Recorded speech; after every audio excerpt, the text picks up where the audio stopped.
ছোট চোখার পিছে দুনিয়াটা নিচে কবর কবর করে কাঁদো বছর ঝরে কেঁদেছিলেন সাহাবী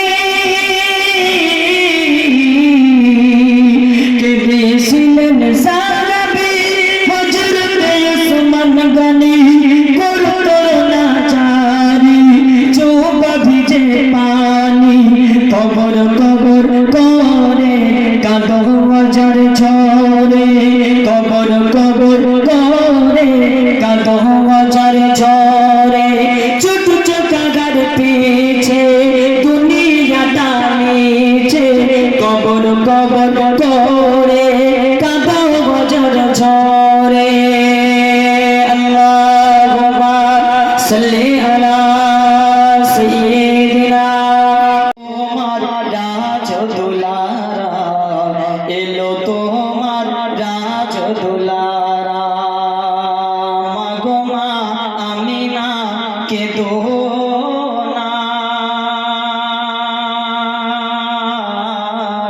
এসো না চমকাবে এ দুনিয়া আল্লাহুম্মা একটু মহাব্বতের সাথে উচ্চ আওয়াজে পড়ি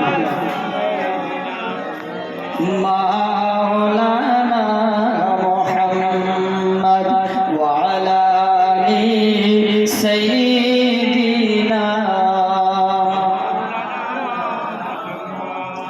কালমা জিকির লা ইলাহা ইল্লাল্লাহ লা ইলাহা ইল্লাল্লাহ লা ইলাহা ইল্লাল্লাহ মুহাম্মাদুর রাসূলুল্লাহ সকলে বলি হাসবি রাব্বি জাল্লাল্লাহ মা ফি কলবি গায়রুল্লাহ নূর মুহাম্মদ সাল্লাল্লাহু ইলাহা ইল্লাল্লাহ লা ইলাহা ইল্লাল্লাহ লা ইলাহা ইল্লাল্লাহ মুহাম্মাদুর রাসূলুল্লাহ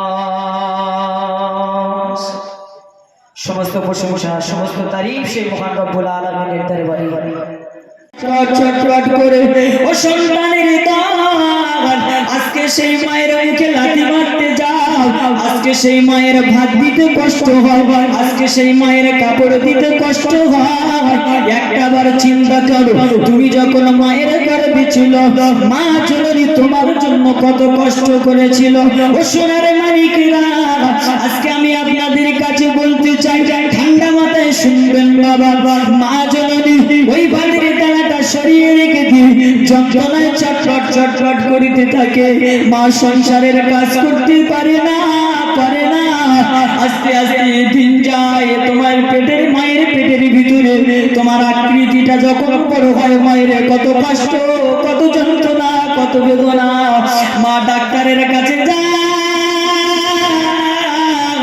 ডাক্তার বলে ও জননী মা তোমার গর্ভে সন্তান আছে খবরদার ভারী হাড়ি তুমি চাগাবে না কলটা তুমি টানবে না উঠোনটা ঝাড় দেবে না সংসারের ভারী ভারী কাজ করবে না ও সোনার মানি মা জননী অভাবের সংসার আর কষ্টের সংসারে কারণ কিছু বলতে পারে না মা তোমাকে পেটে নিয়ে কষ্ট করে সংসারের সমস্ত কাজ কাম করতে থাকে রাতের বেলা যখন মা শুয়ে পড়ে কত কষ্ট পায় মায়ের পেটের যন্ত্রণা মায়ের বেদনা মা ছাড়া কেউ জানে না ও সোনার মানিকেরা একটাবার কি মায়ের কষ্টের কথা তুমি ভাবলে না একটাবার কি মায়ের এই দুঃখের কথা তুমি ভাবলে না মা যখন তোমার প্রসব করলো ও সোনার মানিকেরা মৃত্যুর সাথে পাঞ্জা লড়তে হয় একটা বাচ্চা প্রসব করতে গেলে কত কষ্ট মাকে পেতে হয় এজন্য আমার রাসূল বললে যদি কোনো প্রসবকারী ব্যক্তি মারা যায় আমার আল্লাহ তাআলা ওই ব্যক্তিকে জান্নাত দান করে আর যদি মারা না যায় ওই ব্যক্তির নামায় আমার আল্লাহ কবুল হজের সওয়াব দান করে। একটা বার ভাবুন তো যুবক, সোনার মানিক কত কষ্ট কত যন্ত্রণায় মাকে পেতে হয়। 10 মাস 10 দিন গর্ভে ধারণ করে মা তোমাকে প্রসব যন্ত্রণা সহ্য করে দুনিয়ার জমিনে প্রসব করলো। বুকের তাজা রক্ত পানি করে মা দুধ তোমাকে পান করালো। একবার বলুন তো বাবা, দুনিয়ার সমস্ত অর্থ যদি ব্যয় আমি আপনি করি, মায়ের এক ফোঁটা দুধের ঋণ আদায় হবে কি হবে না? কথা বলে, যদি তামাম দুনিয়া যদি বিক্রি করে দেওয়া হয়, মায়ের এক ফোঁটা দুধের ঋণ আমি আপনি শোধ করতে পারবো না। কথা বলেন পারবো? বলছে তোমার বুকের এই চামড়া, বুকের চামড়া যদি ছাড়িয়ে মায়ের পায়ের জুতো বানিয়ে দাও, তবু এক ফোঁটা দুধের ঋণ তুমি শোধ করতে পারবে না। হায় রে সন্তান, আজকে সেই মা তোমার কাছে হয়ে গেল বোঝা, আজকে সেই বাপ তোমার কাছে হয়ে গেল বোঝা। মনে রেখো, তোমার কবরে কসম খোদার সেকেন্ডে সেকেন্ডে বাস করবে, কারণ বাপের ক্ষমতা নেই দোয়া করে তোমার এই কবরের বাস রক্ষা করবে। যারা মায়ের সাথে দুর্ব্যবহার করছো, যারা বাপের সাথে দুর্ব্যবহার করছো, যদি কবরের আযাব সহ্য করতে পারো তাহলে করো। আমার আপনার নবী বিশ্ব নবী হাবিবুল্লাহ তো জাহানের বাদশা বলে, আরে আমার উম্মত উম্মতানিরা, দুনিয়ার কষ্ট কষ্ট না, দুনিয়ার কষ্ট কষ্ট না, জাহান্নামের এক জালা কষ্ট যদি দুনিয়ায় দেওয়া যায়, তামাম দুনিয়ার কষ্টকে ওই জাহান্নামের এক জালা কষ্ট বিলীন করে দেবে। আজকে মায়ের ভাত দিতে গেলে কষ্ট হয়, আমি ইনকাম করতে পারি না, কষ্ট করে ইনকাম করি, মা বাবাকে কিভাবে খাওয়াবো? রাসূল বললেন দুনিয়ার কষ্ট কোনো কষ্ট না, জাহান্নামের এক জায়গা কষ্ট যদি দুনিয়ায় দেওয়া হয়, দুনিয়ার তামাম কষ্টকে বিলীন করে দেবে। আবার আমার আপনার নবী বিশ্ব নবী তো জাহানের বাদশা বললেন, ও আমার উম্মত উম্মতানিরা, এই দুনিয়ার সুখ সুখ না, দুনিয়ার আরাম আরাম নয়, দুনিয়ার আয়েশ আয়েশ নয়, জাহান্নামের এক জায়গা সুখ, জাহান্নামের এক জায়গা শান্তি যদি দুনিয়ার বুকে দেওয়া যায়, জান্নাতের এক জায়গা শান্তি যদি দুনিয়ায় দেওয়া যায়, দুনিয়ার সমস্ত শান্তিকে বিলীন করে দেবে। একটু জোরে হবে। সুখ কোথায় আমি আপনি খুঁজছি? দুনিয়ায় ভালো থাকবো, দুনিয়ায় ভালো খাবো, ভালো পড়বো না। আল্লাহ পাক আল্লাহ তাআলা রাসূলকে বললেন, আমার হাবিব আমার বন্ধু, আপনি যদি বলেন উহুদ পাহাড়কে আমি আপনার জন্য সোনা বানিয়ে দেব, রাসূল বললেন না, আমি গরিবের হালাতকে বেশি পছন্দ করি। আজ আমি আপনি সেই নবীর উম্মত, আমার আপনার অর্থ চাই, টাকা চাই, কিভাবে ধনী হবে? আজকে এই অর্থ আমার আপনার জন্য একদিন বোঝা হয়ে যাবে। এই অর্থের হিসাব দিতে দিতে আমার আপনার শরীরে ঘাম তো দূরের কথা, তাজা রক্ত বাড়িয়ে যাবে কিয়ামতের ময়দানে। ওই দিন সহযোগিতা করার মতো কেউ থাকবে না। সেই কিয়ামতের ময়দান, কঠিন হাসরের ময়দান কত ভয়াবহ। আজকে দুনিয়ায় কত বাহাদুরি দেখাচ্ছ, টাকার গোড়াই দেখাচ্ছ, মা বাবার মুখ ফাটিয়ে দিতে যাচ্ছ, শরীরে একটু জোর আছে, মা বাপ কমজোর হয়ে গেছে, মায়ের বাপের উপরে চিল্লা চিল্লি করছো, রাগ করছো, করো। যদি কবরের আযাব সহ্য করতে পারো তাহলে করো। কিয়ামতের ময়দানে এ হাত কে দিয়েছে? হাত আল্লাহ পাক আল্লাহ তাআলা আমার আপনার শরীরে লাগিয়ে দিয়েছে। কিয়ামতের ময়দানে এই জবান আল্লাহ মুখর মেরে দেবে, হাত কথা বলবে যে আল্লাহ বিনা কারণে এই ব্যক্তির গালে উঠেছিল, এই হাত বিনা কারণে পা মুখ জায়গায় ব্যবহার করেছিল। আমার আপনার শরীরের অঙ্গ প্রত্যঙ্গ সাক্ষী দেবে দুনিয়ায় কত বাহাদুরি করার ক্ষমতা আছে, করে না। ও মুসলমানেরা, ও সোনার মানিকেরা, আজকে আমি আপনাকে বোঝাতে চাই মা বাপ কি নিয়ামত, মা বাপ আমার আপনার জন্য কতটা রহমত, কতটা বরকত। আজকে আমার আপনার অনেকের মা চলে গেল, আজকে আমার আপনার অনেকের বাপ চলে গেল, আজকে তারা আমার আপনার কাছে খেতে আসবে না, আজকে তারা আমার আপনার কাছে পড়তে আসবে না। এমন সন্তান দুনিয়ার জমিনে আছে, মা চলে গেল 4 বছর 5 বছর 8 বছর 10 বছর, ওই সন্তানের একটা দিনের করে মনে হলো না মায়ের কবরের কাছে যায়, বাপের কবরের কাছে যায়, কে মা বাপের জন্য একটু মাগফিরাত কামনা করি। এমন সন্তান আছে দুনিয়ার জমিনে, কথা বলেন? হ্যাঁ, এমন সন্তান আছে মা বাবার কথা মনেই কি হবে, মনে হচ্ছে মামা কবরে শুয়ে শুয়ে ভাবছে সন্তানদের জন্ম দিয়ে আমি খুব ভুল করেছি।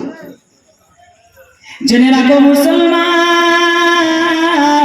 মৃত ব্যক্তির জন্য, তোমার মায়ের জন্য, তোমার বাপের জন্য তুমি যদি ভাবনা চিন্তা না করো, তুমি যদি দোয়া না করো, তাদের মাগফিরাত কামনা যদি না করো, ও মুসলমানেরা, তুমি যখন মারা যাবে, তুমি যখন দুনিয়া জমিন থেকে বিদায় নেবে, তোমার সন্তানেরা তোমার কথা মনে করা তো দূরের কথা, তোমার কথা তাদের স্মরণে আসবে না।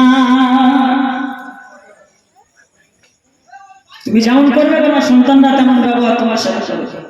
তুমি মা বাবার কথা ভাবলে না, তোমার সন্তানরা ভাবা তো দূরের কথা, তাদের ভাবনা সে মাথায় না, শুধু দুনিয়া দুনিয়া দুনিয়া দুনিয়া করে চলে গেলাম। একটা বার কবরের ফিকির, মা বাবার কবরের ধারে গেলে মা বাবার একটা শান্তি।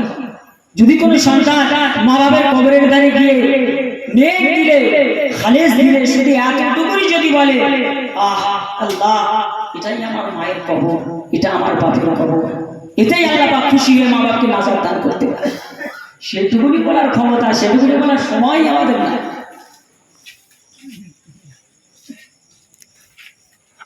আজকে কত কষ্ট করে মা বাবা আমাদেরকে মানুষ করেছে, আল্লাহ পাক আল্লাহ তাআলা আমাদের যাদের মা বাবা হায়াতে আছে আমরা যেন তাদের খেদমত করে জান্নাতের হকদার হতে পারে। একটু উচ্চ স্বরে বলি আল্লাহু আমিন।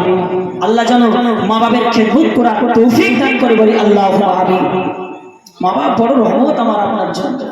কাকে কষ্ট দিচ্ছি আমি আপনি, কাকে ব্যথা দিচ্ছি আমি আপনি, একটু ভাবো, একটু আমাকে আপনাকে ভাবতে হবে। দুনিয়া জমিন থেকে আমি আপনি একদিন প্রত্যেকে বিদায় নিয়ে চলে যাব, কবরের কথা, কবরের ভাবনা আমার আপনাকে প্রত্যেকে ফিকির করতে হবে।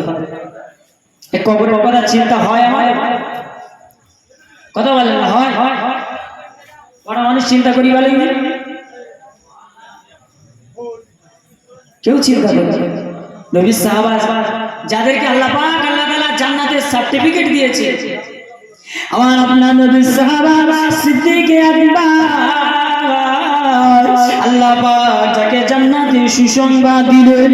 ও মুসলমানেরা, জওয়ানেরা, যুবকেরা, ওই সিদ্দিক আকবর রাতের আঁধারে গভীর রাতে নামাজে ভালিতে বসে অজানায়ের কাঁধে দোনাজারি করে আল্লাহ আমি আবু বকর আল্লাহ আমাকে মানুষ না বানিয়ে, আল্লাহ আমি আবু বকর আমাকে ইনসান না বানিয়ে যদি কোনো তৃণলতা বানাতে, আল্লাহ আমি আবু বকরকে যদি কোনো গাছের পাতা করে বানাতে, আল্লাহ জঙ্গলি পশুরাকে দিত, আবু বকরকে আর হিসাব দিতে হতো না। সেই ভাবনা আমাদের না। যাই হোক, চলে এসছে সময় সঙ্গে, যতটুকুনি বলেছি এর উপরে আল্লাহ পাক আল্লাহ তাআলা আমাকে আপনাকে প্রত্যেককে যেন আমল করার তৌফিক দান করে। আমরা সকলে বলি আল্লাহু আমিন। ছোট্ট করে কবর সম্পর্কে একটা গজল গেয়ে আমি আমার